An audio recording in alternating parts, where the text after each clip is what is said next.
Hello दोस्तों, आपका स्वागत है हमारी एसएम यूट्यूब चैनल में। आज हम बात करने वाले हैं जो हाल ही में अमेरिका ने 104% का टैरिफ चाइना पर लगाया है, उसी को लेकर आज हम डिटेल में बात करेंगे। इस वीडियो में आप एंड तक तो जरूर बने रहिए ताकि आप दोस्तों एक भी इम्पोर्टेंट टॉपिक को मिस ना करें। चलिए आपका बिना टाइम वेस्ट किए शुरू करते हैं। अमेरिका ने दोस्तों जो हाल ही में 104% का टैरिफ चाइना के ऊपर लगाया है, अगर हम उसको एग्जाम्पल के तौर पर देखें तो आप अभी भारत में और आप विदेश से सामान मंगाते थे और उसका कॉस्ट पहले जो 1 लाख रुपये आता था, अगर रातों रात भारत सरकार ने 104% का टैरिफ लगा दिया, मतलब दोस्तों आप जो पहले चीज़ मंगाते थे 1 लाख के कॉस्ट में, आपको अब वही चीज़ के लिए 2,04,000 रुपया देना पड़ेगा इंडियन गवर्नमेंट को।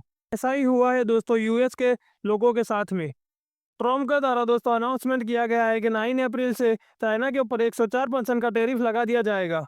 और दोस्तों ये तब जाके हुआ जब चाइना ने रिटालिएट किया था 34% टैरिफ के साथ। को याद होगा दोस्तों, जब डोनाल्ड ट्रंप ने 2 अप्रैल को पूरी दुनिया के ऊपर टैरिफ लगाया था, उसमें भारत के ऊपर 26% का और चाइना के ऊपर 34% का। उसी का जवाब देते हुए चाइना ने भी दोस्तों 48 घंटे के अंदर 34% का टैरिफ अमेरिका के ऊपर लगा दिया था। उसी का पलटवार करके जवाब दिया है डोनाल्ड ट्रंप ने अब कि चाइना ने अगर 34% का 24 घंटे के अंदर हमारे पास से टैरिफ नहीं हटाया, तो हम एक्स्ट्रा और 50% का टैरिफ उस पर लगा देंगे। आज के दिन दोस्तों आप देख पा रहे होंगे चाइना के ऊपर अमेरिका ने 104% का टैरिफ लगा दिया है। लेकिन दोस्तों ये एक सवाल भी उठता है कि 104% का टैरिफ आया कैसे। चाइना के ऊपर दोस्तों ऑलरेडी पहले से अमेरिका की तरफ से 10% का टैरिफ लगाया हुआ था। और जब दोस्तों डोनाल्ड ट्रंप ने सारी कंट्रियों के ऊपर जब रेसिप्रोकल टैरिफ का अनाउंसमेंट किया था, तब चाइना के ऊपर 34% का टैरिफ लगाया था। अगर दोस्तों हम देखें तो ये टोटल मिलाकर होता है 44%। डोनाल्ड ट्रंप ने तब रेसिप्रोकल का अनाउंसमेंट किया था, उसके कुछ ही देर बाद व्हाइट हाउस से एडिशनल 10% का अनाउंसमेंट किया गया था। और ये एक्स्ट्रा टैरिफ भी दोस्तों चाइना के ऊपर भी लगा दिया गया था।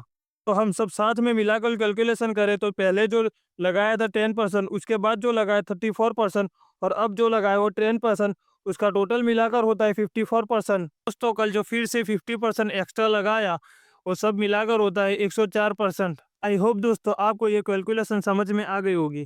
चलिए दोस्तों अब देखते हैं कि चाइना का इस पर क्या रिएक्शन रहा। क्या कहना है कि दोस्तों उसको क्रिटिलाइज किया गया और ब्लैकमेल टाइप हो गया है हमारे ऊपर, और ये इकोनॉमी टेररिज्म है हमारे ऊपर। क्या कहना है कि अब हमने भी ठान लिया है, अगर डोनाल्ड ट्रंप हम पर टैरिफ लगाएगा तो हम भी उसको जवाब में टैरिफ लगाते रहेंगे। चलिए दोस्तों अब देखते हैं इसका ग्लोबल मार्केट पर क्या इम्पैक्ट पड़ा। था वो 2% से ऊपर ट्रेड कर रहा था और पॉजिटिव में था। चाइना के ऊपर 50% टैरिफ लगाने की न्यूज़ आते ही दोस्तों आप देख पा रहे होगे कि ये जैसे धड़ाम से नीचे आ गया।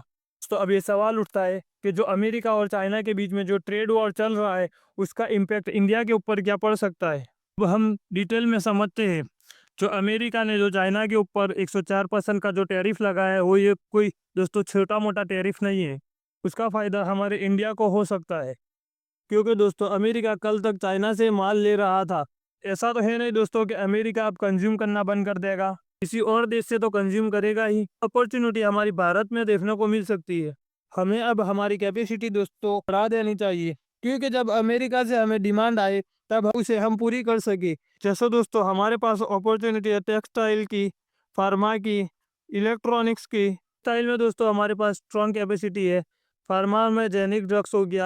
इलेक्ट्रॉनिक्स में दोस्तों जो गवर्नमेंट में पीएलआई स्कीम निकाली है वो हो गई। दोस्तों इसका हम प्रोडक्शन बढ़ा सकते हैं और अमेरिका का एक्सपोर्ट कर सकते हैं। अगर दोस्तों मैं आपको ओवरऑल बताऊं भारत को कहाँ पर अपॉर्चुनिटी है और कहाँ पर लॉस है, उसमें सबसे पहली अपॉर्चुनिटी है वो चाइना और अमेरिका का ट्रेड। इसकी वजह से दोस्तों हम अमेरिका में ज़्यादा एक्सपोर्ट कर सकते हैं। दूसरा जो है दोस्तों जो चाइनीज़ गुड्स है वो तो अब महंगे हो जाएंगे। उसकी वजह से दोस्तों अब इंडियन प्रोडक्ट और कॉम्पिटिटिव हो जाएंगे। इसका फ़ायदा इंडिया को ये होगा दोस्तों कि बाकी जो देश है वो भी अब इंडिया से प्रोडक्ट खरीदना चालू कर सकते हैं। तीसरा जो है दोस्तों वो है सप्लाई चेन, और ये एक भारत के लिए नेगेटिव है। चौथे नंबर पर है दोस्तों वो है एफडीआई। एफडीआई पहला चाइना से आना चाहती थी, लेकिन अब वो इंडिया में आना चाहती है, और इसी से भी हमें फ़ायदा हो सकता है। करेंसी और मार्केट है वो दोस्तों वो तो ऐसे ही चलता रहेगा। दोस्तों सवाल ये भी उठता है कि अब आगे क्या होगा। और दोस्तों चाइना ने भी कह दिया कि अमेरिका के ऊपर हम 50% का टैरिफ लगाएंगे। जो डब्ल्यूटी के अंदर चाइना है चैलेंज भी कर सकता है, तो दोस्तों चाइना के अलाइज भी जा सकते हैं। इस तरह की सिचुएशन भी दोस्तों हमें देखने को मिल सकती है। हाँ दोस्तों, ये भी हो सकता है कि आपस में दोनों देश बैठ के सब सुलझा भी ले। दोस्तों, आपको ये सारी चीज़ें क्लियर समझ में आ गई होगी। आप स्टॉक मार्केट के रिलेटेड रोजाना लेटेस्ट न्यूज़ देखना चाहते हो तो हमारे चैनल को सब्सक्राइब करना ना भूलें। तो दोस्तों, नेक्स्ट वीडियो में लेटेस्ट न्यूज़ के साथ, तब तक के लिए हैप्पी इन्वेस्टिंग।